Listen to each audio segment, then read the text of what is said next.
Hello, my name is Nancy, and at 29, I'm passionately pursuing my career goals. I currently live with my husband, Benjamin. Lately, I've been giving serious thought to starting a family. However, Benjamin believes we should focus on establishing a new home before considering children. As a result, we are both putting in long hours to save for our future residence. While I yearn to become a family sooner rather than later, Benjamin's firm stance becomes evident whenever we discuss the idea of children. He consistently stresses the importance of securing our home first, which leaves me feeling disheartened, as it often seems like he overlooks my feelings. I find myself compelled to work even harder to contribute to our savings. We have been married for a year, and I've begun to notice a troubling pattern in our relationship. Benjamin rarely considers my viewpoints. This habit has lingered since our dating days. While I once admired his decisiveness, I now understand that mutual respect for each other's opinions is essential in a marriage. I'm increasingly concerned about the stability of our relationship, especially with the influence of his parents nearby.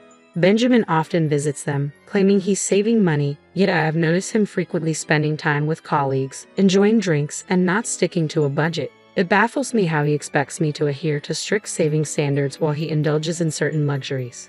His frugality even extends to minor details like conserving hot water and turning off lights too soon, rules he seems to apply only to me. Our relationship is feeling increasingly unbalanced. Despite my growing frustration, he believes it's reasonable to impose his views on others. Every time we visit his parents, the tension rises. It's been a year since you got married. We'd love some good news soon. My in-laws often chime, eager to meet their future grandchild. In these moments, I catch Benjamin casting disapproving glances, silently urging them to avoid such discussions. As this pressure mounts, I find myself at a crossroads, questioning how we can strike a balance between our dreams and the practicalities of our life together. While we both long for a child, Benjamin insists we should establish our home first before expanding our family. It feels unfair that my in-laws press me about having a baby rather than addressing Benjamin, who seems indifferent to my feelings on the timing. Although I want to speak up, I often feel silenced by their relentless expectations. After dinner, Benjamin steps out for a smoke and remarks, "Nancy, you're working hard, but if you really want to be a housewife, maybe you should consider quitting your job and focusing on home life. That might be why you're not getting the attention you need from me." It's as if he's suggesting that my career is the reason we can't start a family, which is both unfair and untrue. Benjamin himself doesn't seem ready for children anytime soon. Frustration bubbling over, I shot back at my in-laws. "Benjamin was the one who encouraged me to keep working, so why don't you talk to him before lecturing me again?" My patience was wearing thin. I want children too, but Benjamin is the one who isn't ready. Please direct your concerns to him instead of constantly criticizing me. My words seemed to take my in-laws by surprise, and I excused myself from the table, heading for the door. As I approached the entrance, I spotted Benjamin casually smoking, offering no words of comfort as I climbed into the car. A friend who had joined us for dinner followed me out, unaware of the tension. "Are you leaving already?" she remarked, her tone light. Exhausted from the constant pressure from my in-laws and Benjamin's indifference, I declared, "I won't be visiting your parents' house anymore." Benjamin looked at me, taken aback. "Why not? We can save on food costs, right? Besides, you want a home and kids soon, don't you?"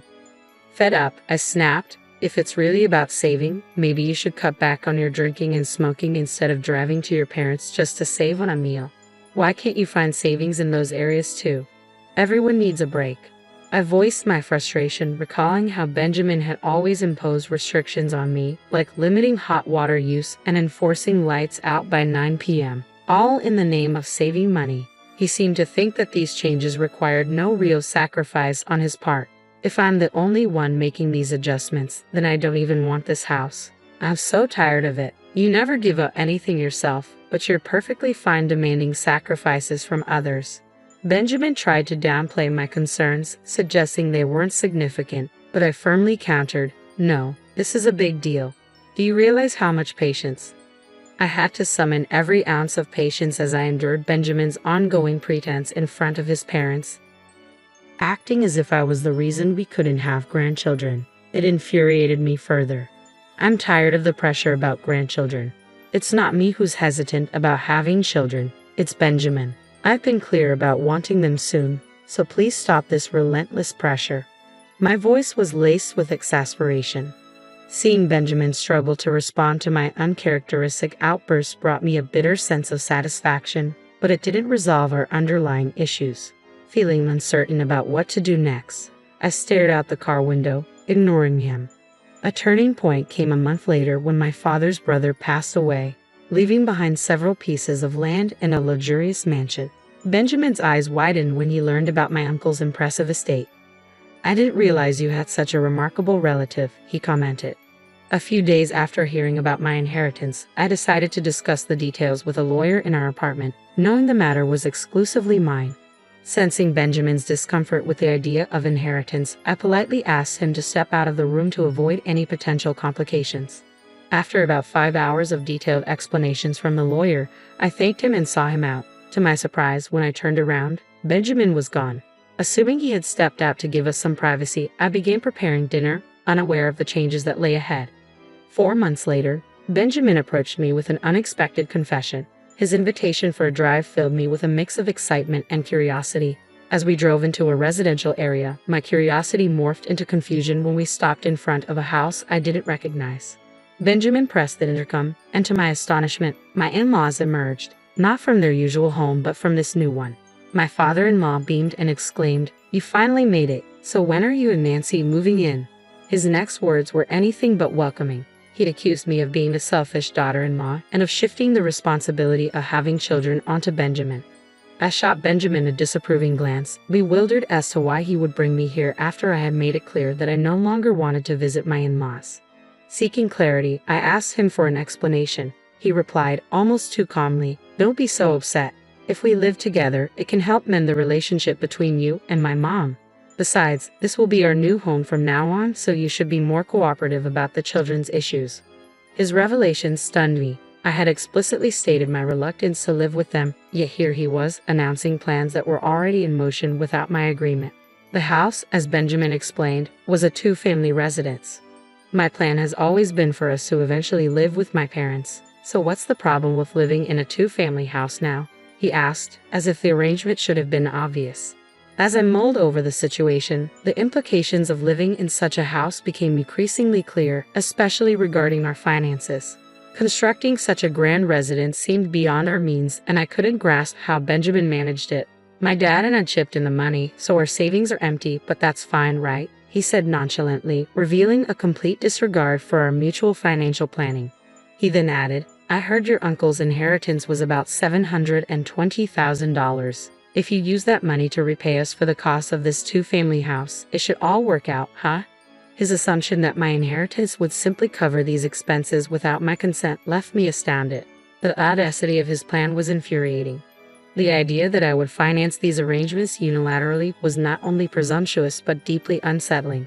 Frustrated by the entire ordeal, Benjamin dug into his bag and pulled out a pre-filled divorce form with his name already scrawled across it. "Your money is our money. If you don't like living together, let's just get a divorce," he declared confidently.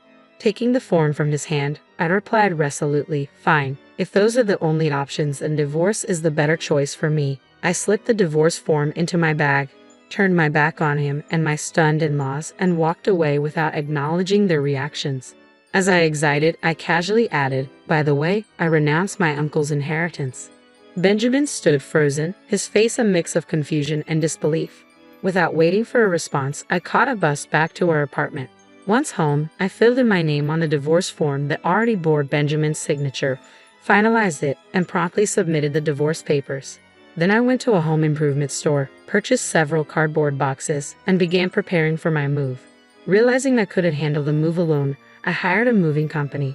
Fortunately, it was a slow season for relocations, which meant I could arrange a quick transition. As I packed, I heard Benjamin arrive at the door. I had the chain lock on and called out, "Sorry, I've got the chain on. I'm not sure what you might do in your current state of anger. Besides, I need to finish packing. Could you stay at your parents' house for a few days?" Defiantly, Benjamin replied, "I won't accept a divorce." His statement surprised me. "But you handed me the divorce form, didn't you? Signing those papers means you agree to the divorce, you know." Benjamin looked puzzled and frustrated, quickly shifting the topic. "Why would you give up on a $720,000 inheritance? Normally, you'd inherit it," he questioned, clearly having caught snippets of information about the inheritance but misunderstanding the situation. It seemed he had overheard some details about the $720,000 and, in a rush, had gone to my in-laws. They, in turn, impulsively bought the two-family house without considering the full implications. I made it clear that the discussion about the inheritance was mine to handle, and renouncing it was my decision, made specifically to avoid entanglements like this. Given the complexities of my uncle's estate, renouncing the inheritance seemed the wisest choice. Despite the $720,000 value, the costs associated with his assets were enormous. The mansion required demolition, the land needed substantial upkeep, and he had accrued significant debts. Strangely enough, despite having 2 sons, 2 daughters, a wife, and grandchildren, they all chose to renounce their claims, leaving the inheritance solely to me. When I explained this to Benjamin, he was incredulous. "No way. So you're saying that even with $720,000, there wouldn't have been much left? That sounds like fraud." I clarified that after a thorough discussion with my lawyer, it became clear the inheritance was more of a burden than a blessing. Unfortunately, it seemed someone had eavesdropped on part of our conversation and misunderstood the context. My explanation left Benjamin speechless, and it seemed he finally realized the gravity of his mistake. "It's too late now," I firmly told him. "You betrayed my trust. We've already filed for divorce, and you and I are no longer a couple. Why are you hinting that you don't want the divorce? If you truly didn't want to separate, you should have followed me when I returned." I reminded him of the consequences of his and his father's decisions, especially regarding their investment in the two-family house, without considering all the facts. "Your mother's opinion on the divorce doesn't change our reality." Her lack of financial experience might have prevented her from understanding the true value of money. With a heavy sigh, I realized that listening to his complaints about his parents was no longer my concern. If we had still been married, perhaps I might have entertained such discussions, but under the current circumstances, it was no longer appropriate. "You haven't submitted the divorce papers yet, have you?" I asked. He pleaded desperately, "If you do it now, we can still be a couple. Please, let's live together in that two-family house." But I had already submitted the papers. There was no turning back. "It's pointless now," I replied firmly. His face fell, a picture of bewilderment and loss as he stood at the apartment door. While I believed he had brought this situation upon himself, I couldn't let him linger outside indefinitely. After a brief moment of considering sending him away, I decided I had no time to waste and continued packing. Eventually he left, and I proceeded with my plans, notifying my workplace about the divorce. Given that my boss had acted as our mediator, I felt compelled to explain the situation to my coworkers during lunch break, many of whom had celebrated with us at our wedding. Unexpectedly, Benjamin burst into my department while I was discussing this with my colleagues. "It's absurd that you're talking about the divorce. I wish you hadn't mentioned it," he exclaimed.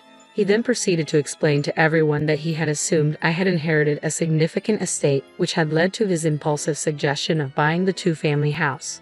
Faced with the choice between divorce and living together, I chose divorce.